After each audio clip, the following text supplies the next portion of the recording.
ঈমান আনার পর নামাজ আদায় মুমিনের সর্বাধিক গুরুত্বপূর্ণ আমল। ঘরে বাইরে দেশে বিদেশে যেখানে অবস্থান করুক না কেন মুমিন ব্যক্তিকে নামাজ আদায় করতেই হবে। আর তাই নামাজকে একজন মুমিনের জন্য মিরাজ স্বরূপ বলা হয়ে থাকে। বিস্তারিত সৈয়দ নওশাদের নেক্সট রিপোর্টে। কোরআন তিলাওয়াত করা মানে মহান আল্লাহর সঙ্গে কথা বলা। নামাজে কোরআন তিলাওয়াত হলো আল্লাহ তাআলার সঙ্গে আনুষ্ঠানিক কথাবার্তা বলা।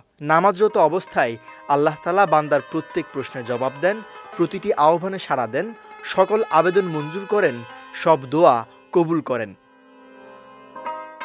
তাই অত্যাবশ্যকীয় ইবাদত হিসেবে একজন মুসলমানকে প্রতিদিন ৫ ওয়াক্ত সালাত আদায় করতে হয়। পবিত্র কোরআনে আল্লাহ তাআলা বলেন, নির্ধারিত সময়ে সালাত আদায় করা মুমিনদের জন্য আবশ্যক। অন্যদিকে রাসূলুল্লাহ সাল্লাল্লাহু আলাইহি ওয়াসাল্লামের এক হাদিস আছে, যার মধ্যে সালাত নেই তার ভেতর দ্বীনের কোনো অংশ নেই।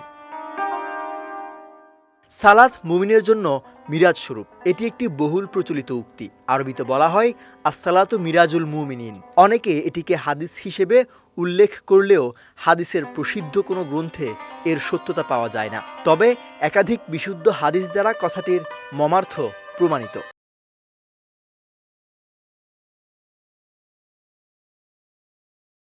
তাই বাক্যটিকে সরাসরি হাদিস না বলে বলা উচিত বাক্যটি হাদিস দ্বারা সমর্থিত।